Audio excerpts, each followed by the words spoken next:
inform people about what's happening to our planet, but activate and inspiring them to do something about it. But before my role at Time, I have spent my career trying to protect forests, working with frontline communities, collaborating with businesses, all in the pursuit of trying to build a livable, resilient, and thriving planet. Today's gathering is not just an event, it's a signal. It's a signal that the climate crisis is not a fringe issue. It's an economic and it's a strategic imperative for all of us.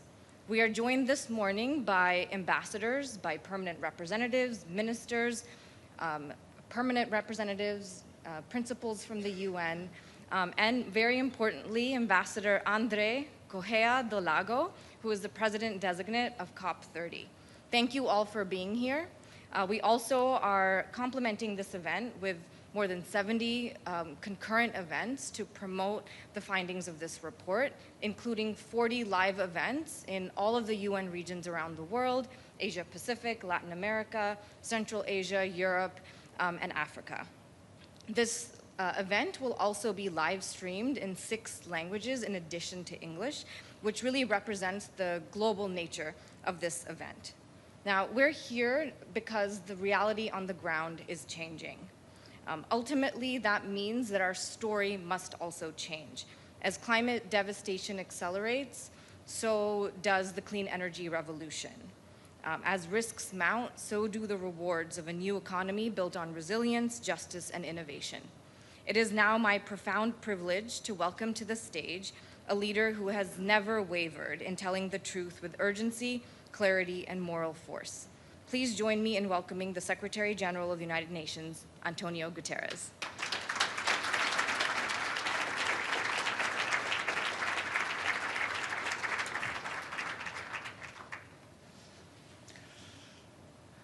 Excellencies, ladies and gentlemen, and friends joining us from around the world.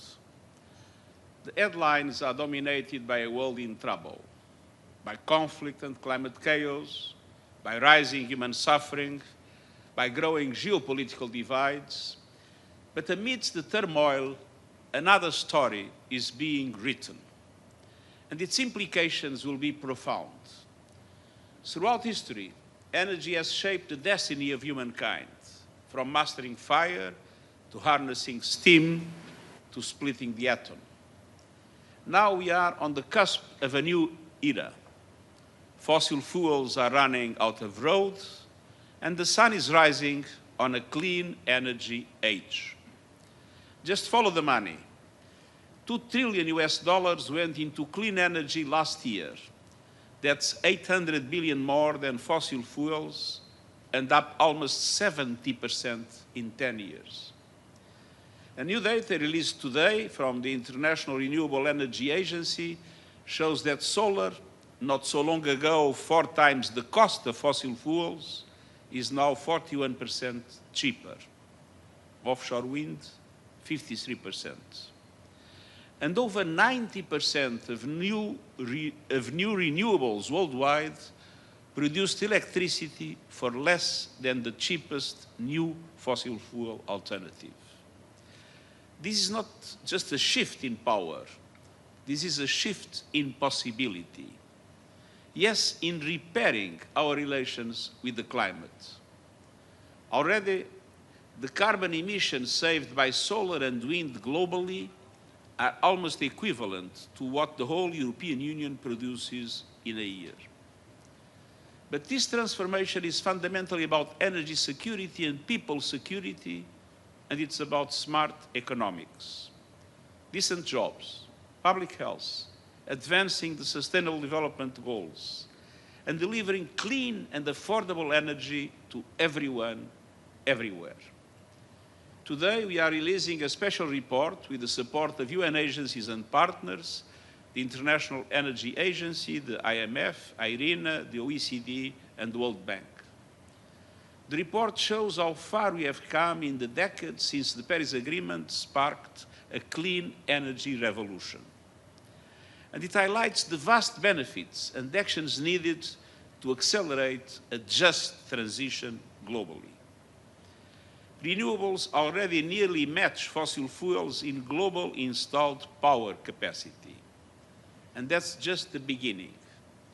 Last year, almost all the new power capacity built came from renewables. And every continent on Earth added more renewables capacity than fossil fuels. The clean energy future is no longer a promise, it's a fact. No government, no industry, no special interest can stop it. Of course, the fossil fuel lobby of some fossil fuel companies will try, and we know the lengths to which they will go. But I have never been more confident that they will fail because we have passed the point of no return. For three powerful reasons. First, market economics. For decades, emissions and economic growth rose together, no more. In many advanced economies, emissions have peaked, but growth continues. In 2023 alone, clean energy sectors drove 10% of global GDP growth. In India, 5%. The United States, 6%.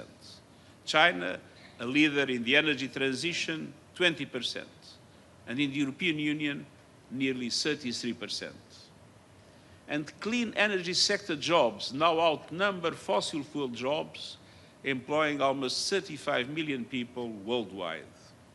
Even Texas, the heart of the American fossil fuel industry, now leads the US in renewables. Why? Because it makes economic sense. And yet, fossil fuels still enjoy a 9-to-1 advantage in consumption subsidies globally, a clear market distortion. And to that, the unaccounted costs of climate damages on people and planet, and the distortion is even greater.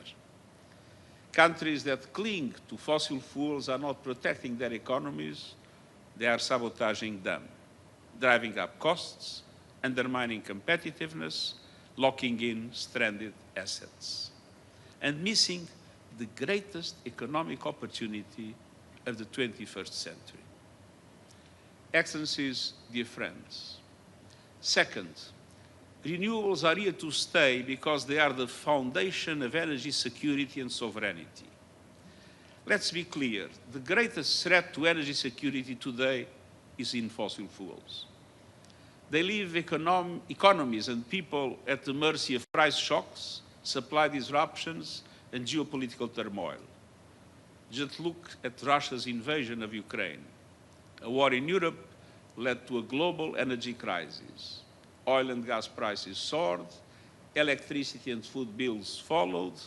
In 2022, every household around the world saw energy costs jump 20%. Modern and competitive economies need stable, affordable energy, and renewables offer both. There are no price spikes for sunlight and no embargoes on wind. Renewables can put power, literally and figuratively, in the hands of people and governments. And almost every nation has enough sun, wind, or water to become energy self-sufficient. Renewables mean real energy security, real energy sovereignty, and real freedom from fossil fuel volatility. Dear friends, the third and final reason why there is no going back on renewables is the excess. You can't build a coal plant in someone's backyard, but you can deliver solar panels to the most remote villages on Earth. Solar and wind can be deployed faster, cheaper, and more flexibly than fossil fuels ever could. And while nuclear will be part of the global energy mix, it can never fill the access gaps.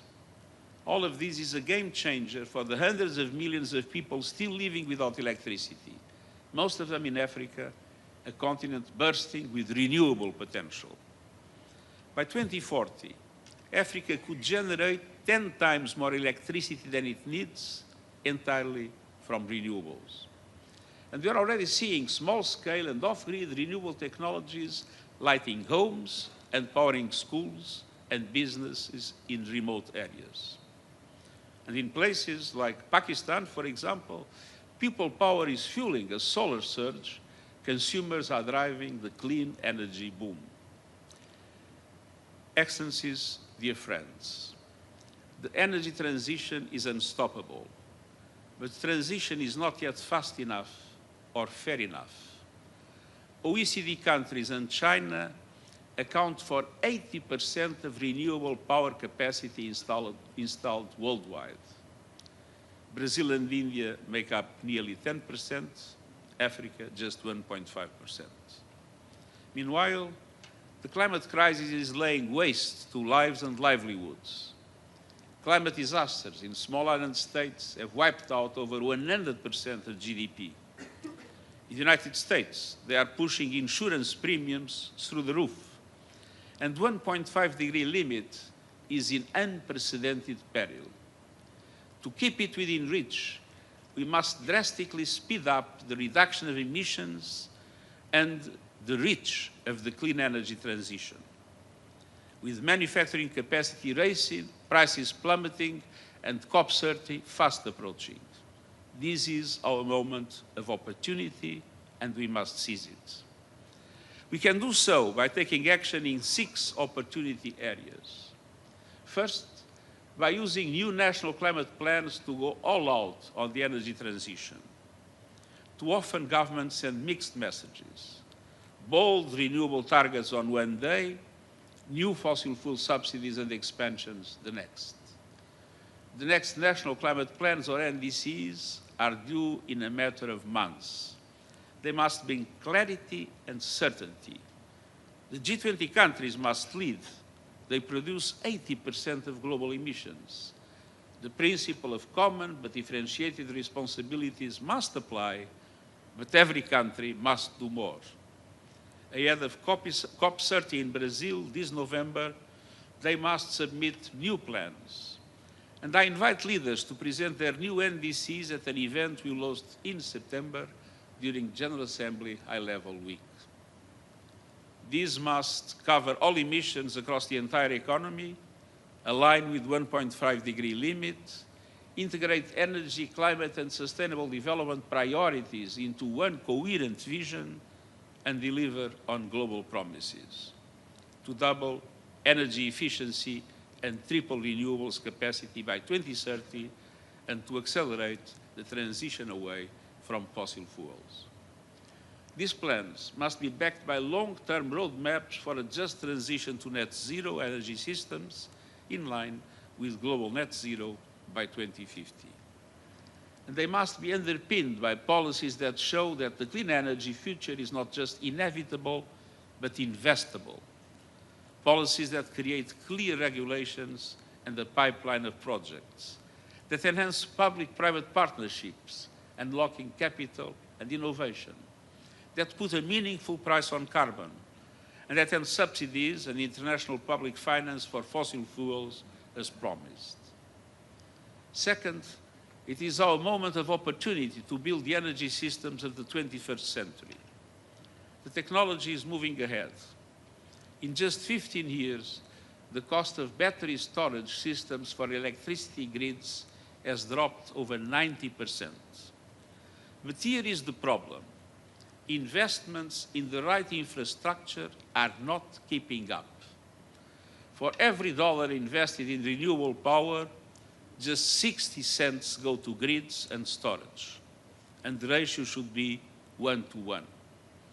We are building renewable power, but not connecting it fast enough. There's 3 times more renewable energy waiting to be plugged into grids than was added last year. And fossil fuels still dominate the global total energy mix. We must act now and invest in the backbone of a clean energy future, in modern, flexible, and digital grids, including regional integration, in a massive scale-up of energy storage, and in charging networks to power the electric vehicle revolution. On the other hand, we need energy efficiency, but also electrification across buildings, transport, and industry.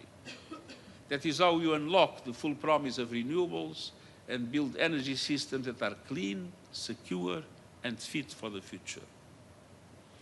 Third, this is our moment of opportunity to meet the world's surging energy demands sustainably.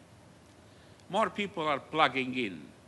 More cities are eating up with soaring demand for cooling. And more technologies, from AI to digital finance, are devouring electricity. Governments must aim to meet all new electricity demand with renewables. AI can boost efficiency, innovation, and resilience in energy systems, and we must take profit of it. But it is also energy hungry. A typical artificial intelligence data center eats up as much electricity as 100,000 homes. And the largest ones will soon use 20 times that. By 2030, data centers could consume as much electricity as all of Japan does today. This is not sustainable unless we make it so. And the technology sector must be out front. Today, I call on every major tech firm to power all data centers with 100% renewables by 2030. And along with other industry, they must use water sustainably in cooling systems. The future is being built in the cloud. It must be powered by the sun, the wind, and the promise of a better world. Excellencies, dear friends, first, this is the moment of opportunity for a just energy transition. The clean energy that we must deliver must also deliver equity, dignity, and opportunity for all. That means governments leading a just transition with support, education, and training for fossil fuel workers, young people, women, indigenous peoples, and others, so that they can thrive in the new energy economy. With stronger social protection, so no one is left behind. And with international cooperation to help low-income countries that are highly dependent on fossil fuels and struggling to make the shift. But justice doesn't stop here. The critical minerals that power the clean energy revolution are often found in countries that have long been exploited. And today we see history repeating. Communities mistreated, rights trampled, environments trashed. Nations stuck at the bottom of value chains while others reap rewards. And the extractive models digging deeper holes of inequality and harm. This must end. Developing countries can play a major role in diversifying sources of supply. The UN panel on critical energy transition minerals has shown the way forward, with a path grounded in human rights, justice, and equity. Today, I call on governments, businesses, and civil society to work with us to deliver its recommendations. Let's build a future that it is not only green, but just, not only fast, but fair, not only transformative, but inclusive. Fifth, we have a moment of opportunity to use trade and investment to supercharge the energy transition. Clean energy needs more than ambition. It needs access to technologies, materials, and manufacturing. But these are concentrated in just a few countries, and global trade is fragmenting. Trade policy must support climate policy. Countries committed to the new energy era must come together to ensure that trade and investment drive it forward. By building diverse, secure, and resilient supply chains, by cutting tariffs on clean energy goods, by unlocking investment and trade, including through South-South cooperation, and by modernizing outdated investment treaties started with investor-state dispute settlement provisions. Today, fossil fuel interests are weaponizing these provisions to delay the transition, particularly in several developing countries. Reform is urgent. The race for the new must not be a race for the few. It must be a relay, shared, inclusive, and resilient. Let's make trade a tool for transformation. Sixth and finally, this is our moment of opportunity to unleash the full force of finance, driving investment to markets with massive potential. Despite soaring demand and vast renewables potential, developing countries are being locked out of the energy transition. Africa is home to 60% of the world's best solar resources, but it received just 2% of global clean energy investments last year. Zoom out, and the picture is just as stark. In the last decade, only 1 in every 5 clean energy dollars went to emerging and developing countries outside China. To keep the 1.5-degree limit alive and deliver universal energy access, annual clean energy investment in those countries must rise more than 5-fold by 2030.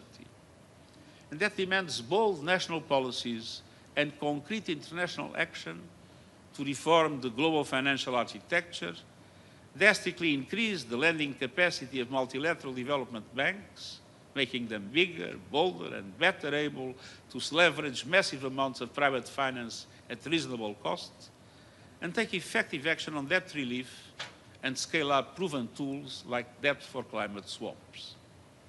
Today, developing countries pay outlandish sums for both debt and equity financing, in part because of outdated risk models, bias, and broken assumptions that boost the cost of capital. Credit rating agencies and investors must modernize. We need a new approach to risk that reflects the promise of clean energy, the rising cost of climate chaos, and the danger of stranded fossil fuel assets. I urge parties to unite to solve the complex challenges facing some developing countries in the energy transition, such as early retirement of coal plants. Excellencies, dear friends, the fossil fuel age is flailing and failing. We are in the dawn of a new energy era, an era where cheap, clean, abundant energy powers a world rich in economic opportunity, where nations have the security of energy autonomy and the gift of power is a gift for all. That world is within reach, but it won't happen on its own, not fast enough, not fair enough. It is up to us. We have the tools to power the future for humanity. Let's make the most of them. This is our moment of opportunity, and I thank you.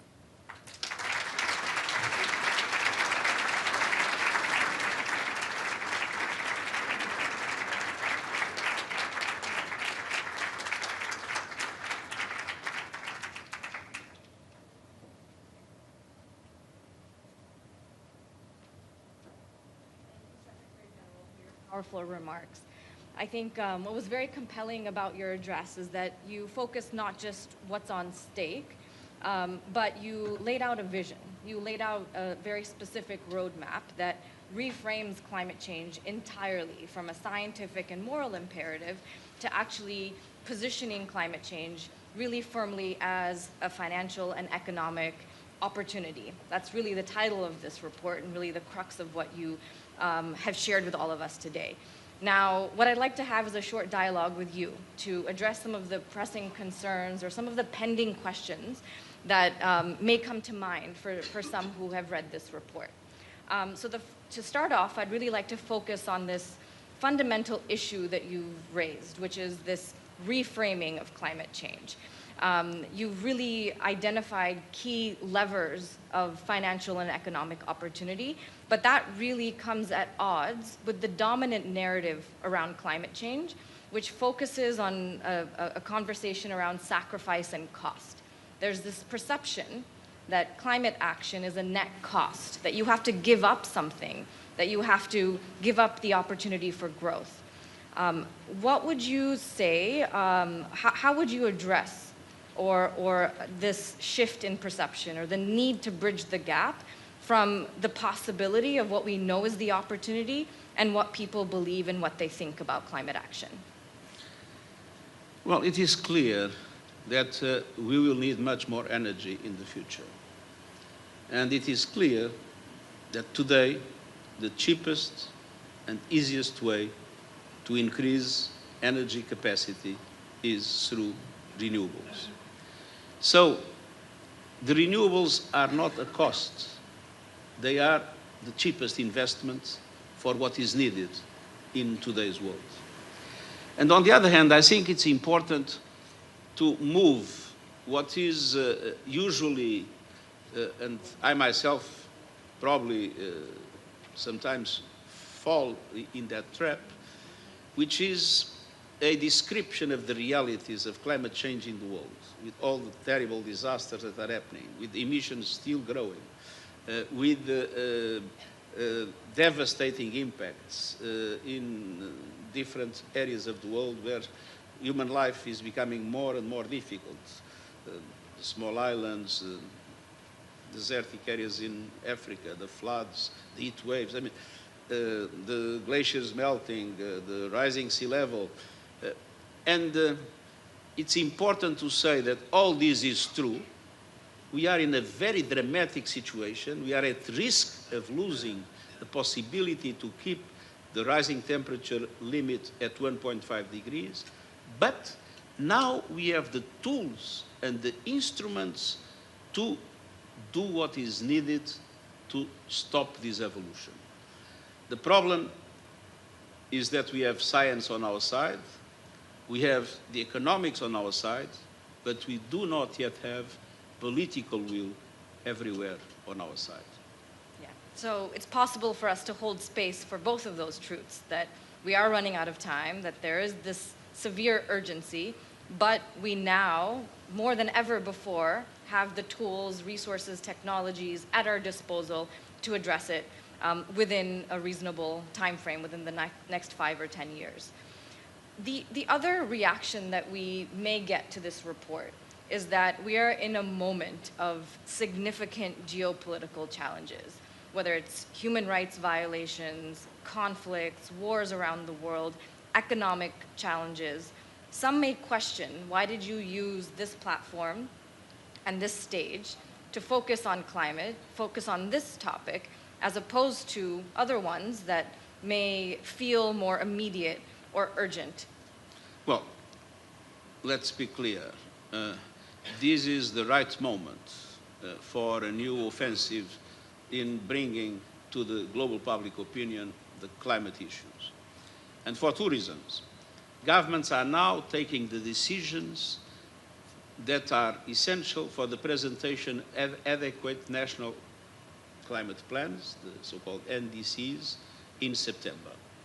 So this is the moment to put on the table very strongly everywhere in the world and to mobilize public opinions to put pressure on governments in order to make sure that those NDCs have the right measures and have the right impulse in the energy transition. Second reason is that we are launching the COP, and I have the enormous pleasure to have the president of the COP here.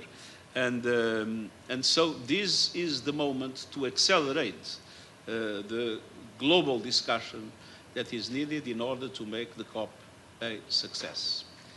But on the other hand, let's be clear. Of course, I mean, I will be speaking about Gaza in a few minutes in the Security Council. I mean, we all are aware of the dramatic problems that we are witnessing in the world. On the other hand, the media is many times concentrated in the fireworks of politics. So it's sometimes difficult to bring these issues to the public opinion. But let's not forget that climate change is an existential question. And so what would be a crime is to forget about climate change, because we need to concentrate on the more pressing issues of this moment, because they are only theoretically more pressing. Nothing is more pressing than to accelerate the energy transition and all the other strategies of the green economy and the green society in order to make sure that we keep the 1.5 degrees alive. We are on the verge of making it irreversible to lose the 1.5 degree limit. And that is something we need to avoid at all costs. this is the moment to act about it. Yeah. And what's so important is to recognize that all of these crises are interconnected. Right? We can't take any one of them in isolation. Climate change is a factor of insecurity, of instability. I mean, if you look at the floods and the drought in many areas, the increase of poverty that they generate, the increase of hunger they generate. Look at the Sahel. The Sahel is today the fantastic area for terrorists to thrive.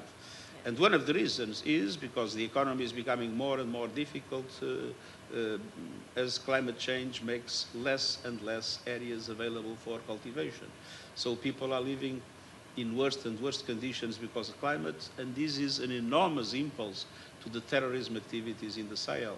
So even when we talk about the dramatic problems of security in the world today, let's not forget that climate change is a dramatic accelerator of instability. Yes, and the other thing that you mentioned is the stories, right? It's the narrative and the fact that climate change is always positioned in the context of disasters or things that are going in the wrong direction, something happening to us, and we lose agency. So I think for a takeaway for everybody in this room is also to talk about the opportunity, to not talk about climate change solely as something in the negative direction, uplift those stories, uplift those heroes, those innovators that are on the front lines of creating new economies, and that will be an engine for hope and for inspiration. I contact many young people, starting by my family, and I have to say that we see lots of young people with a deep sense of depression because of climate change. And we need to fight it. And to fight it is to say, this is not inevitable. We have the tools, the instruments, and the capacity to change course and to make sure that human and planet dimensions can be brought together.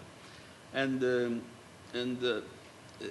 it is really important to show the reality as the reality is, not to try to, I would say, put a rosy scenario on what's happening, but at the same time to show that we can change that scenario and make it much better than what it is today if we take the decisions that the economy and the science today make possible.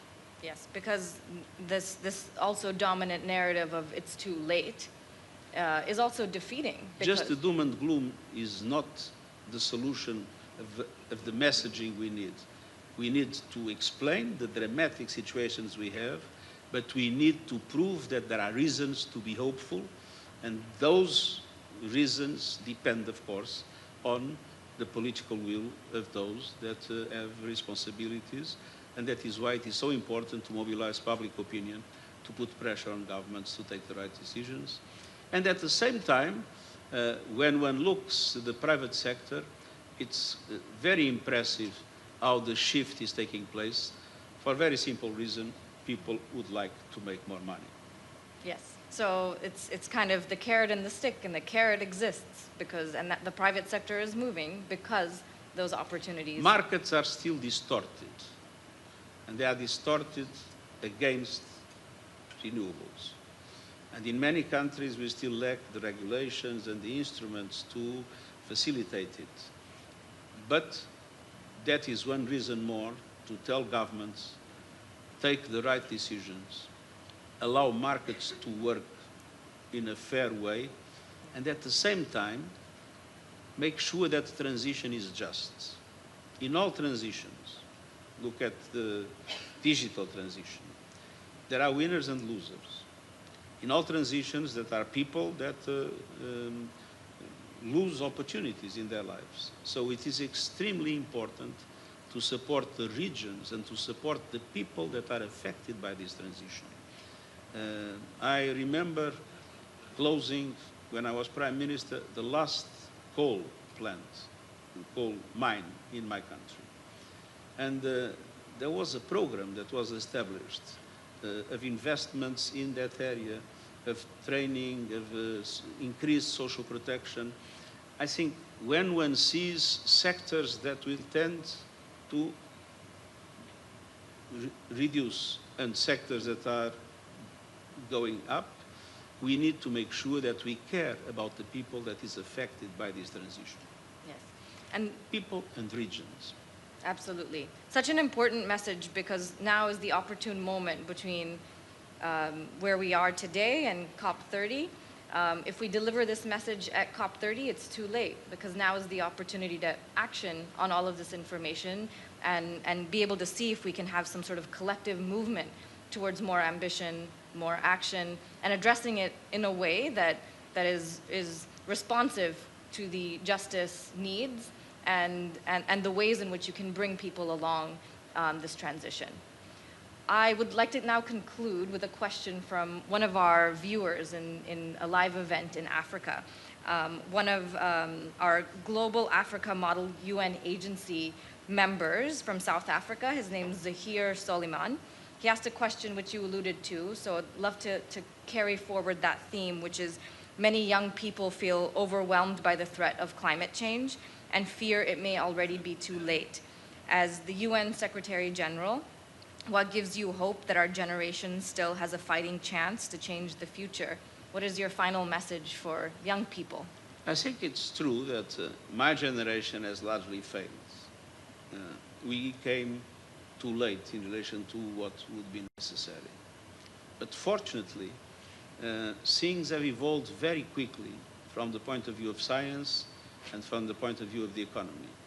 So even if we neglected, we didn't take profit of our chances in my generation, I think that the instruments are now created in order to allow for that just transition to take place.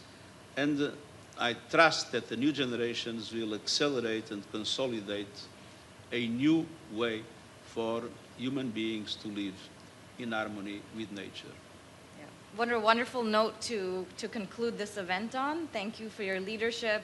Thank you for convening us on the occasion of the launch of this report. I hope all of you are able to take parts of it into your own work and find opportunities for collaboration. Thank you very much. Thank you very much.